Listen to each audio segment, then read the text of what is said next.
नमस्कार श्रोताओं। सुप्रसिद्ध टेनिस खिलाड़ी और कल हुए फ्रेंच ओपन के चैंपियन राफेल नडाल का कहना है, losing is not my enemy, fear of losing is my enemy. जी हाँ, हार से डर नहीं लगता, लेकिन कहीं हार ना जाऊं इस डर से डर लगता है। किसी भी खिलाड़ी के लिए हर टूर्नामेंट में हार और जीत उसके साथ साथ चलती है, लेकिन जो अपना बेस्ट दे पाता है वही बनता है चैंपियन। शायद यही कारण है कि राफेल नडाल दुनिया के सबसे सफल टेनिस प्लेयर्स में से एक हैं। जी हाँ श्रोताओं, खेल और खिलाड़ियों की इन्हीं सब बातों और तमाम खेल खबरों को हम लेकर आते हैं रोज शाम 7:20 पर आपके अपने कार्यक्रम स्पोर्ट्स स्कैन में। तमाम खेल खबरों का विश्लेषण और उन पर चर्चा करने के लिए हमारे साथ होते हैं स्पोर्ट्स एक्सपर्ट्स। आज के स्पोर्ट्स स्कैन के इस एडिशन के साथ मैं हूं आपका होस्ट और दोस्त सिद्धार्थ सिंह, और तमाम खेल खबरों पर विस्तार से चर्चा करने के लिए हमारे साथ स्टूडियो में मौजूद हैं वरिष्ठ खेल पत्रकार राकेश थपलियाल। राकेश, स्पोर्ट्स स्कैन कार्यक्रम में आपका स्वागत है। धन्यवाद सिद्धार्थ। और सबसे पहले नजर डाल लेते हैं स्पोर्ट्स हेडलाइंस पर। आईपीएल क्रिकेट में शारजाह में कोलकाता नाइट राइडर्स और रॉयल चैलेंजर्स बेंगलोर के बीच अब से कुछ देर बाद मुकाबला शुरू हो रहा है। बेंगलोर ने टॉस जीतकर पहले बल्लेबाजी का फैसला किया है। फ्रेंच ओपन टेनिस टूर्नामेंट में राफेल नडाल ने शीर्ष वरीयता प्राप्त नोवाक जोकोविच को हराकर फ्रेंच ओपन का खिताब जीत लिया है। और आज जारी ताजा विश्व टेनिस रैंकिंग में फ्रेंच ओपन के फाइनल में हारने के बावजूद नोवाक जोकोविच पहले स्थान पर बने हुए हैं। और अब बात करते हैं आईपीएल की।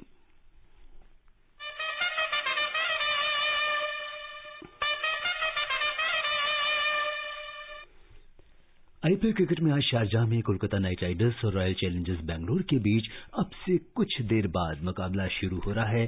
बेंगलोर ने टॉस जीतकर पहले बल्लेबाजी करने का फैसला किया है।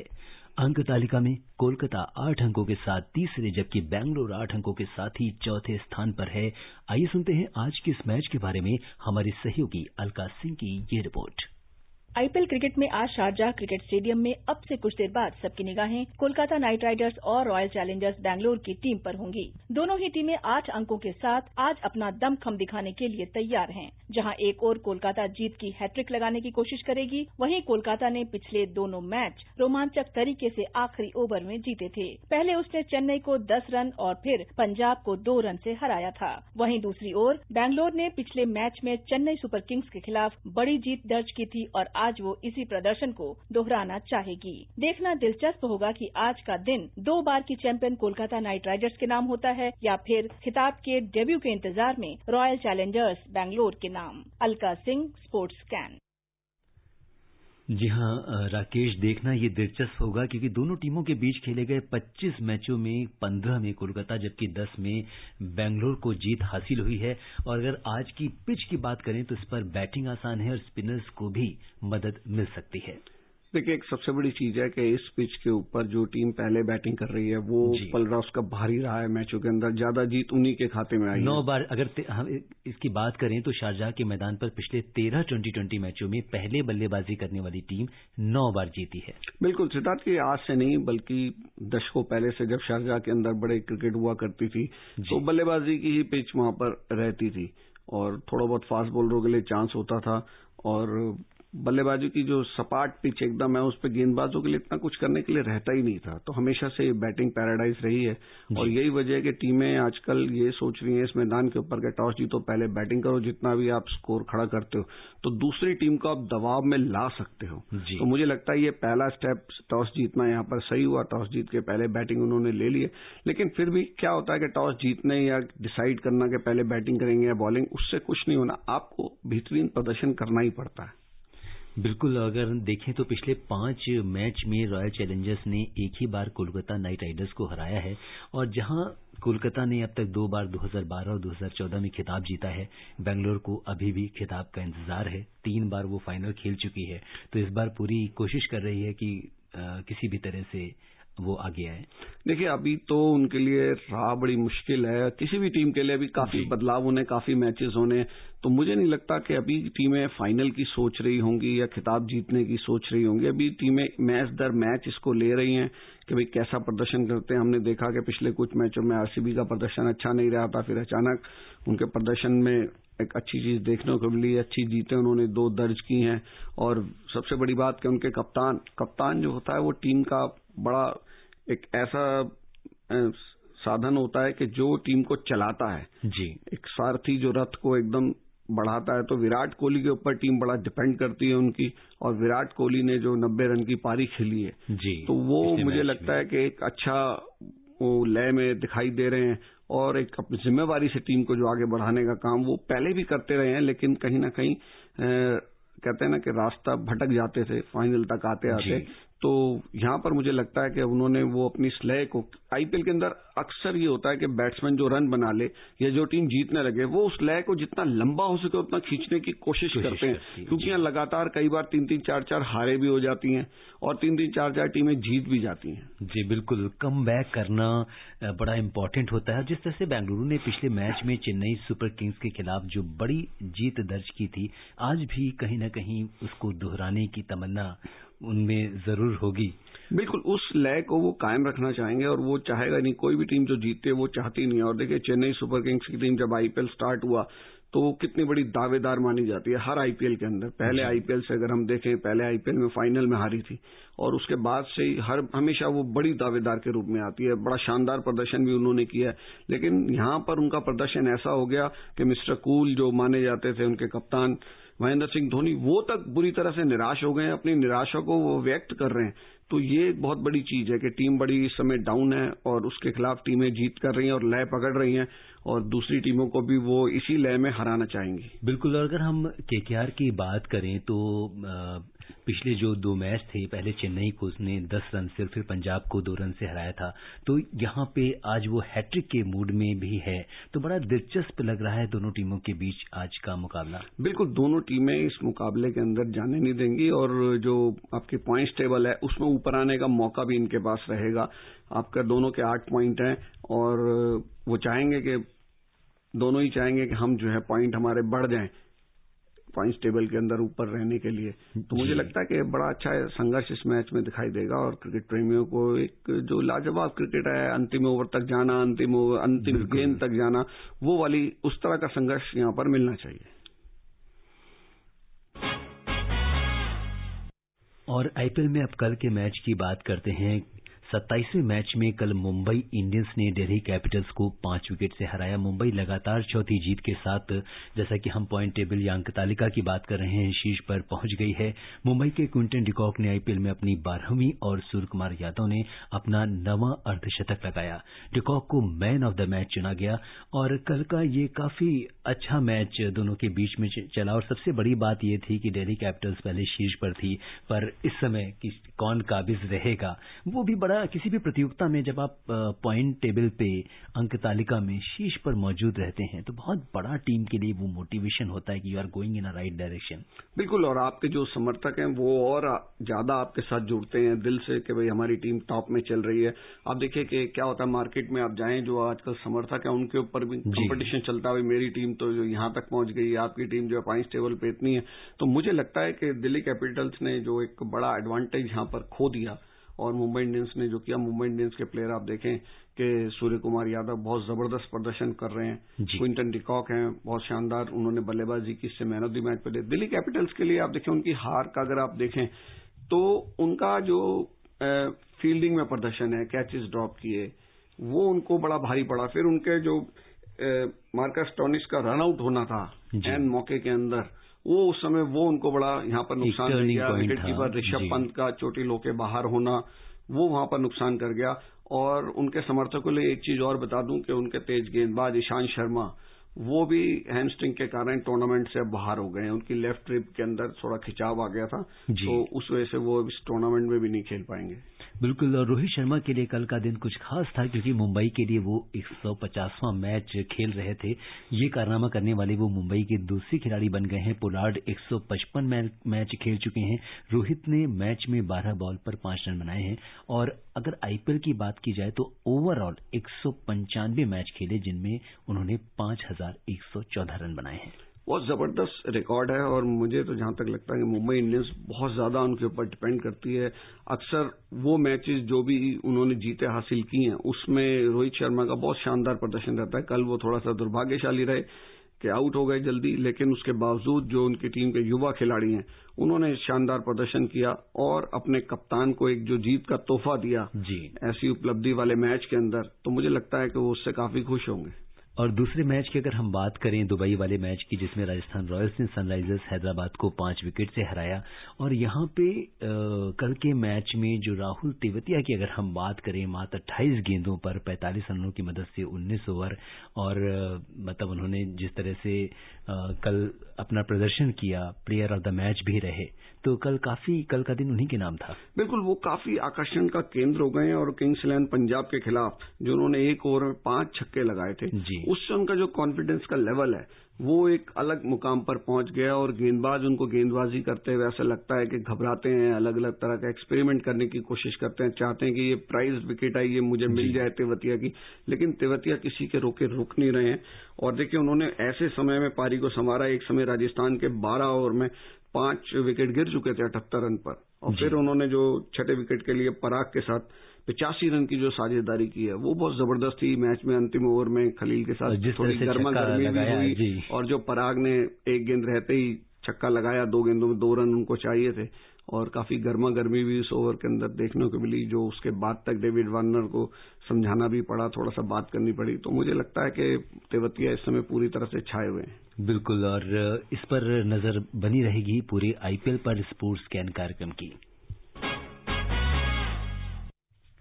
और फ्रेंच ओपन टेनिस टूर्नामेंट की बात करते हैं, जिसमें कल दूसरी वरीयता प्राप्त राफेल नडाल ने शीर्ष वरीयता प्राप्त नोवाक जोकोविच को हराकर फ्रेंच ओपन का खिताब जीत लिया है। आइए सुनते हैं हमारी सहयोगी प्रियंका की ये report. French open tennis tournament के महामुकाबले में जब विश्व के 2 शीर्ष खिलाड़ी आमने सामने थे, तो सभी की निगाहें इस ग्रैंड स्लैम के फाइनल पर लगी हुई थी, जहां एक ओर वर्ल्ड नंबर 1 सर्बिया के नोवाक जोकोविच थे, वहीं दूसरी ओर नंबर 2 पोजीशन पर काबिज राफेल नडाल अपना दमखम दिखाने के लिए तैयार थे। 2 घंटे 41 मिनट तक चले इस मुकाबले में नडाल ने जोकोविच को 6-0, 6-2, 7-5 से हराकर खिताब अपने नाम किया। फ्रेंच ओपन में दोनों के बीच ये 8वां मुकाबला था, जिसमें नडाल ने 7 और जोकोविच ने 1 मैच जीता है। नडाल का ये 13वां फ्रेंच ओपन खिताब है। इसके अलावा उन्होंने 4 यूएस ओपन, 1 ऑस्ट्रेलियन ओपन और 2 विंबलडन खिताब भी जीते हैं। वहीं दूसरी ओर जोकोविच ने अब तक 17 ग्रैंड स्लैम खिताब अपने नाम किए हैं, जिनमें 3 US Open, 8 Australian Open, 5 Wimbledon और 1 फ्रेंच ओपन खिताब शामिल हैं। Priyanka Arora, sports scan. जी हां, 2 दिग्गजों के बीच में जब इस तरह से मुकाबला होता है तो कहीं न कहीं इतिहास भी बनता है। इनके बीच अब तक 56 मैच हुए हैं, जिसमें 29 मैचों में जोकोविच ने और 27 मैचों में नडाल ने जीत हासिल की है। जहां एक और नडाल ने सबसे ज्यादा 13 फ्रेंच ओपन खिताब जीते हैं, तो वहीं उन्होंने कुल 20 ग्रैंड स्लैम जीते हैं। इस जीत के साथ ही नडाल ने रोजर फेडरर की बराबरी कर ली है, जिन्होंने 20 ग्रैंड स्लैम खिताब जीते हैं। नोवाक जोकोविच ने 17 ग्रैंड स्लैम जीते हैं।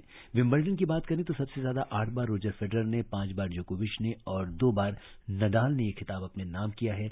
जोकोविच और फेडरर ने एक बार फ्रेंच ओपन का खिताब अपने नाम किया है। तो यहाँ पे राकेश, अगर हम देखें तो कल का मैच कहीं ना कहीं पूरे हम ये कह सकते हैं विश्व की निगाहें इन दोनों खिलाड़ियों के ऊपर थी, क्योंकि जब वर्ल्ड नंबर 1, नंबर 2 आमने सामने होते हैं तो कुछ ना कुछ तो इतिहास बनता ही है। बिल्कुल इतिहास बनता है। और आप देखिए कि अगर राफेल नडाल जब फ्रेंच ओपन में खेल रहे होते हैं तो वो रैंकिंग, सीडिंग उनके लिए कोई मायने नहीं रखती है, और सामने वाला प्लेयर भी जानता है कि भले ही मैं नंबर 1 हूं, और राफेल नडाल चाहे नंबर 5 की पोजीशन में हो, नंबर 10 में हो, नंबर 20 पे हो, 50 पे हो, वो खिताब का दावेदार है। आप देखिए 2005 से उन्होंने वहां खेलना शुरू किया, जीतते आ रहे हैं, लगातार 100 जीत उन्होंने हासिल की है, और सिर्फ 2 बार हारे हैं। ये ऐसा जबरदस्त, कितनी कंसिस्टेंसी, 13 जो खिताब एक टूर्नामेंट के जीतना, वो भी ग्रैंड स्लैम टूर्नामेंट के, बहुत बड़ी बात है। इससे पहले अगर आप देखें ओपन युग के अंदर कोई दूसरा प्लेयर ऐसा नहीं कर सका है। मार्टिना नवरातिलोवा ने शिकागो में 12 खिताब जीते थे 1978 से 1992 के बीच, और राफेल नडाल ने 13 खिताब। यहाँ पे एक ऐसी लव स्टोरी जो 2005 से शुरू हुई थी, एक सिटी, एक टूर्नामेंट और एक खिलाड़ी, ऐसा जबरदस्त प्रदर्शन मुझे नहीं लगता कि किसी भी खिलाड़ी के लिए इसमें कोई चांस ऐसा रहता है। और देखिए आप, वो यूएस ओपन के डिफेंडिंग चैंपियन थे, उन्होंने उसमें भाग नहीं लिया, वो इस टूर्नामेंट के डिफेंडिंग चैंपियन थे, यहाँ जीते हैं, और उसके बाद वो कह रहे हैं कि मुझे पता नहीं है कि मैं अगला टूर्नामेंट कोई खेलूंगा या नहीं खेलूंगा। और उन्होंने इस जीत से ये दिखाया कि जो कोविड का वायरस का चल रहा है उसको भी मुझे हराना है, हमें मिल के हराना है। एक संदेश उन्होंने दिया कि ये दुनिया के लिए ये जीत मेरी, ये टूर्नामेंट इस बात के लिए समर्पित है कि हमें आगे बढ़ना है, पॉजिटिव रहना है और इस वायरस को भी हराना है। बिल्कुल। और राफेल नडाल के बाद आपने संदेश की बात की, तो पूरी दुनिया से उनकी जीत के लिए संदेश आ रहे हैं, लेकिन एक संदेश बड़ा महत्वपूर्ण है जो आया है 20 बार के ग्रैंड स्लैम विजेता स्विट्जरलैंड के रोजर फेडरर ने स्पेन के राफेल नडाल को उनके करियर का 20वां ग्रैंड स्लैम जीतने पर शुभकामनाएं दी हैं। फेडरर ने ट्वीट में कहा कि मैं हमेशा ही अपने दोस्त नडाल का एक व्यक्ति और चैंपियन के तौर पर बहुत सम्मान करता हूं। कई वर्षों तक मेरे कड़े प्रतिद्वंदी होने के नाते मेरा मानना रहा है कि हम एक दूसरे को कड़ी चुनौती पेश करते हैं। उनके 20वां ग्रैंड स्लैम जीतने पर बधाई देना मेरे लिए सम्मान की बात है। अब दोनों बराबर पे आ चुके हैं और खास तौर से ये 3 खिलाड़ी ऐसे हैं कि जब भी टेनिस का नाम आता है, ये तीनों का नाम एक दूसरे से हम ये कह सकते हैं कि तीनों के बीच में जब त्रिकोणीय मुकाबला होता है तो बहुत ही लोगों को मजा आता है। बिल्कुल। आप देखिए सिद्धार्थ, इनके नाम लोगों की जुबान पे चढ़े हुए हैं, घर घर के जाने पहचाने ये नाम है। जब देखिए मुझे याद आता है पीट सम्प्रास ने जब 14 ग्रैंड स्लैम जीते थे तो उनके बारे में लिखा जाता था ऐसा खेलते हैं कि देवता भी इनका खेल देख के तालियां बजाते होंगे। तो आप देखिए कि आज 20-20 आपके पास ग्रैंड स्लैम विजेता आ गए हैं जीतने वाले। और एक और मैं राफेल नडाल का जोकोविच के लिए और फेडरर के लिए कहना चाहता हूं कि जो महिला वर्ग में लड़की जीती है 19 साल की पोलैंड की इगा स्वियातेक जी, उसने एक बहुत बड़ी बात बोली जो मैं कई वर्षों से बोलता आ रहा हूं कि पिछले अनेक सालों से महिला टेनिस में स्थापित नाम नहीं रह पाते। जो खिलाड़ी आते हैं, जीतते हैं टूर्नामेंट और उसके बाद पता चलता अगले टूर्नामेंट में उसके प्रदर्शन में निरंतरता नहीं रहती। तो ईगा ने ये बोला है कि भाई मैं चाहती हूं कि महिला क्रिकेट में मैं जैसे यहां पर जीती हूं टेनिस के अंदर, तो हमारा भी नाम महिलाओं जो खिलाड़ी हैं वो भी जोकोविच, फेडरर और इसकी तरह लंबे समय तक निरंतर बेहतर प्रदर्शन करें। तो एक महिला खिलाड़ी जो आई 19 साल की लड़की, वो भी राफेल नडाल, जोकोविच वगैरह की उनकी तारीफ कर रही है। ने ये बात चाहती है महिला टेनिस में भी ऐसी खिलाड़ी अपना नाम बनाए। बिल्कुल। और ईगा ने मैच जीतने के बाद ये कहा था कि इन सब खिलाड़ियों को देखते हुए वो बड़ी हुई हैं और आज उनके पैरेलल आना, किसी ग्रैंड स्लैम को जीतना, ये उनके लिए किसी सपने की तरह है। और रैंकिंग की बात करते हैं जो आज जारी हुई है। फ्रेंच ओपन के फाइनल में स्पेन के राफेल नडाल से खिताबी मुकाबले में हारने के बावजूद सर्बिया के नोवाक जोकोविच की विश्व रैंकिंग में नंबर 1 पर बादशाहत बनी हुई है, जबकि 13वीं बार खिताब जीतने वाले नडाल दूसरे स्थान पर कायम हैं। 33 वर्षीय जोकोविच के विश्व रैंकिंग में 11,740 अंक हैं और उन्हें फ्रेंच ओपन के फाइनल में पहुंचने से 480 अंकों का फायदा हुआ है। नडाल दूसरे स्थान पर कायम है, उनके खाते में 9,850 अंक हैं। गत चैंपियन होने के कारण नडाल को इस बार खिताब बचाने से कोई अंक हासिल नहीं हुआ। जोकोविच और नडाल के बीच अब अंकों का फासला बढ़कर 1,890 पहुंच गया है। इसके अलावा ऑस्ट्रिया के डोमिनिक थियम तीसरे और इस टूर्नामेंट से बाहर रहे फेडरर चौथे स्थान पर बने हुए हैं। यूनान के स्टेफानोस सिसिपास को एक स्थान का फायदा हुआ है और वो 5वें नंबर पर पहुंच गए हैं, जबकि अर्जेंटीना के डिएगो श्वार्ट्जमैन ने टॉप 10 में प्रवेश किया है। श्वार्ट्जमैन 6 स्थान की छलांग के साथ 8वें नंबर पर पहुंच गए हैं। तो थोड़ा सा बदलाव है रैंकिंग में अभी। बिल्कुल। और इसके अलावा इसी रैंकिंग के साथ अगर हम भारत की रैंकिंग देखें तो फ्रेंच ओपन में निराशाजनक प्रदर्शन का भारतीय टेनिस खिलाड़ियों को आज जारी हुई ताजा विश्व रैंकिंग में नुकसान उठाना पड़ा है। फ्रेंच ओपन के सिंगल्स वर्ग में भारत का कोई भी खिलाड़ी इस बार मुख्य ड्रॉ में नहीं पहुंच सका है। भारत के 3 खिलाड़ी क्वालिफाइंग में उतरे और तीनों को ही हार का सामना करना पड़ा। सिंगल्स रैंकिंग में देश के शीर्ष खिलाड़ी सुमित नागल 2 स्थान गिरकर 129वें स्थान पर खिसक गए हैं, जबकि प्रजनेश गुणेश्वरन को 7 स्थान का नुकसान हुआ और वो 149वें स्थान पर पहुंच गए हैं। रामकुमार रामनाथन 8 स्थान के नुकसान के साथ 207वें नंबर पर हैं। और श्रोताओं, अब समय अनुमति नहीं दे रहा कि हम कुछ और खेल खबरों पर चर्चा करें। राकेश, आप हमारे स्टूडियो में आए और तमाम खेल खबरों पर चर्चा करने और विशेषज्ञ राय साझा करने के लिए आपका बहुत बहुत धन्यवाद। शुक्रिया आपका भी। श्रोताओं, स्पोर्ट्स कैन में आज के लिए बस इतना ही। अगर आप इस कार्यक्रम को दोबारा सुनना चाहते हैं तो लॉग ऑन कर सकते हैं हमारी वेबसाइट newzoneair.com पर। कल शाम 7:20 पर दोबारा मुलाकात के वायदे के साथ इजाजत दीजिए अपने होस्ट और दोस्त सिद्धार्थ सिंह को। तब तक के लिए नमस्कार।